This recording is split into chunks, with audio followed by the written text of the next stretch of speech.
In my very first few weeks and months in my sales career, every single one of my sales pitch would get beaten down by an objection from the prospect, and I would be unable to handle them. And I realized maybe if I get more confidence, if I master the company given sales pitch even better, if I understand the product better, then I will be able to handle objections, probably get wins out of those objections and beat down those objections. But even that did not happen. It was many years later that I realized that the process by which the human brain takes purchase decisions, the process by which your prospect is actually deciding how to make a purchase, first of all, is unknown even to them. They don't realize what is the sequence of steps that goes on in their mind through which they take a purchase decision, number one. And number two, I did not understand that that purchase decision taking process in their mind has nothing to do with my product. Regardless of how good you will become in product knowledge or in weight loss or make money, whatever it is that you're selling, it will not enable you to beat objections that are there in the prospect's brain unless you understand what are the steps in which the prospects take these buying decisions. In this particular video, not only I'm going to break down that particular process, I'm going to equip you with the right kind of techniques that helps you to beat down the objections, and I'm going to show you a live scenario in which I was able to tackle that particular process that was happening in the prospect's brain and catch it at the beginning, and that enabled me to not lose my emotional energy in the sales call. Long story short, people get demotivated in a sales profession. They're unable to make it, not because they lose money, but because they lose emotional energy in every single prospect that you sit in front of. You're getting your hopes up, you're wanting to have that sale, you're looking forward to getting that money into the bank, and then at the end of that, the prospect wastes your time and says, hey, let me think about it, or something like that. And then you don't understand what the hell do they need to think about. I just told them everything. Okay, and at the end of that, you're losing the particular sale. Not only that, you're losing emotional energy. Okay, my name is Dr. Rajat Sinha. I'm a medical doctor turned sales specialist, which means I have no degree in actually doing sales, but I have built a sales profession over the last 20 years simply by learning from the street, learning from my mentors, and learning how prospects make decisions by literally sitting in front of thousands of prospects. All right, so let's get started. Now, what I want to do is I want to start this video simply by telling you a golden rule of objections. What is the golden rule of objections that you need to master? And if you understand this golden rule of objections, you will at least have the right mindset in any kind of prospect setting. Okay, what is the golden rule of objection? The golden rule of objection says that once an objection has been, let me just bring my camera down. Once an objection has been voiced by the prospect, it is already too late to do anything about it. Once an objection has been voiced by the prospect, it is already too late to do anything about it. Okay, it is already too late to do anything about it. That means the number one of the goal of the sales call is not to give product information. Although you definitely need to be good at the product, I highly commend you if you're good at your weight loss stuff, if that's what you're selling, or you're good at your money compounding or make money stuff, if that's what you're selling. You need to be good at that, definitely. So I commend you for that, but that has nothing to do with the objective of the sales call. The objective of the sales call is to not trigger objections in the mind of the prospect. That is the number one thing. Okay, and the second thing is to understand their intent. Just to have some context, we call it a trigger reference. What is it that brought you over here? All right, what is it brought you over here? Once the prospect has said, okay, this is what I need from you, or this is my problem, then the sales call starts. Right, and after that, you have to go through a particular process which is called mad money process. But the number one goal is to not trigger the objections in the mind of the prospect. So they say the objection first, but you should be the one who should be saying the objections first. Okay, and how do we do that in the Mad Money script? I'll just quickly show you that you should be the one who should first figure out where the objections are going to lie. What is the number one goal of the sales call? To figure out what is the minefield in the mind of the prospect, is to navigate that particular minefield. And the way we do that in the Mad Money script is after the introduction, opening and introduction, we understand what is your problem, why did you come to me with this problem, or why do you want to solve this problem, how did this problem get generated in the first place, how long have you had this problem, and how much have you already spent with other people trying to solve this problem. And once we are trying to figure out, once we ask all of these questions, there are 4 things we are trying to figure out on this call. How many? Just write 4 in the comments box.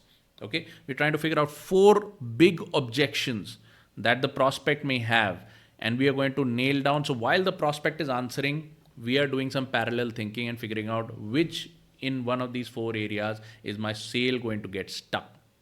Okay. And I'm going to figure out, I'm going to cross question to make sure that these 4 objections are not going to be there at the end of the sales call. So when prospects say, I want to think about it, what the hell do they want to think about?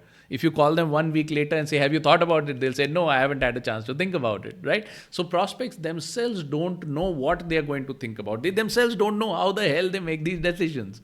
Okay, so they're not going to think about it. And even if they do think about it, they don't know why they don't want to go ahead right now. So they don't even know why they said no to the particular product. Okay, now there is another rule which says that the highest possibility of making a sale is when you discuss the final pricing with the prospect. So if you are going to be discussing final pricing or the cost to acquire the product or whatever it is, that is the chance when you have to go for the kill 100%. After that, once the prospect has all the information, chances drastically decline of making a follow-up sale. Okay, so sales come through unlimited follow-ups, and all of that stuff doesn't really work. Okay, especially if you're in tactical sales. Okay, so now what has happened is when we open the Mad Money call, we're going to go through the question sequence. I'm not going to go into it in detail. I have many other videos on my channel where you can just watch them. But once we are asking the prospect these questions, we're trying to figure out what are these 4 things in which my sale is going to get stuck. So let me just go back to my Excel sheet mind map over here, and I'm going to open up item number 1, which is the budget. Obviously you need to know whether the prospect has budget, yes or no. Okay, so you're going to talk about, hey man, do you have budget for this kind of things? And the way you figure out how much budget they have is you can ask them what have they already done in order to solve the problem. So if somebody says, I've got a weight loss problem, well, what are you doing right now to solve the problem? And they will say that I'm ordering some products which are healthy products. I'm ordering healthy salads from this particular app or something like that. That means they're spending some money in trying to lose weight. Okay, hey man, I want to get rich. Okay, what have you done in that regard? Oh, I bought this particular book, or I bought this course, or I've got this coach.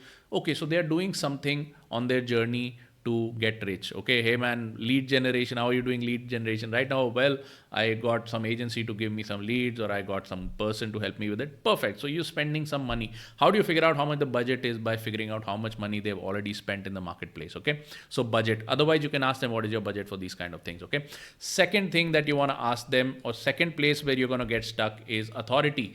People have the money, but do they have the authority to spend that money without the approval of their spouse or their partner or somebody else? Usually there are multiple people involved in making a purchase decision, especially a critical purchase decision like health, make money, any kind of thing, family counseling or something like that. Why is that? Is because if they spend money and try to achieve the goal and they are unable to achieve the goal, somebody else is going to either hold them accountable or make fun of them, somebody close to them, maybe their spouse, maybe their kids, maybe their parents, maybe their partner, business partner, or something like that. Okay, so you want to understand who else has that kind of authority in spending the money. And the way you ask that is, hey man, what did your spouse say last time you joined the gym? You didn't lose weight, so what did your spouse have to say about it? Hey man, you're very lucky. If my spouse caught me spending 20,000 rupees on a gym and I didn't lose weight, man, she would probably beat me till I lose weight or something like that. Okay, I'm going to crack some jokes because I want to ascertain what is the authority of this person to spend that money. Very important. Okay, next you have time and urgency. Okay, when do they want to achieve the goal? When do they want to achieve the goal? And the fourth is what is the mode of payment? It's a different thing to have the budget, and it's a different thing to have the payment modality of making that payment. Okay, there are a lot of people who say money is not a problem. Money is not a problem. Money is not a problem. Every prospect will say, oh, money is not a problem. Perfect. So in what form are you going to pay me the money, assuming I asked you right now? This is something that has to be asked. Okay, what are the 2 most important objections that you will get is mode of payment. I don't have the mode of payment on me right now. And the second is I don't want to do it at this point because of X, Y, and Z reason. Okay, the third important, it's all going in descending order, or you can say ascending order of importance. Okay, budget, authority, time, and mode of payment. Mode of payment is usually the number 1 reason. Time is the second reason. Authority is the third reason why you will get objections. If people say, I want to think about it, what they're going to think about it, do I need to do it now? Do I need to ask my spouse, or do I have my credit card? Do I have money in my credit card or something like that? Okay, and those are the 3 reasons that you're going to get, the biggest reasons. Now the prospect doesn't know that. The prospect doesn't know that. So you got to ask them all of these questions right at the beginning. Now, there are two ways of handling sales scripts. One is a very aggressive format. One is more of a laid back Mad Money's format. And you can choose to do this whichever way you can. But what I'm going to show you is how in the very first 10 minutes of meeting any of my prospects, I just make sure that I clear these questions upfront and directly. Okay, upfront and directly. And if I don't get the answers I want, then I don't give them any product information. I don't give them any pricing information. Absolutely not. Okay. And you will find that in the particular example I'm just going to showcase to you is that they have asked me for the information, but I haven't given them the information because I've told them, and if time or whatever their barrier was, if that is not right, then we don't need to talk right now. Okay, remember, the number one reason that prospects will buy is because of curiosity. Curiosity. If the curiosity is killed by giving information, then they are never going to come back to you.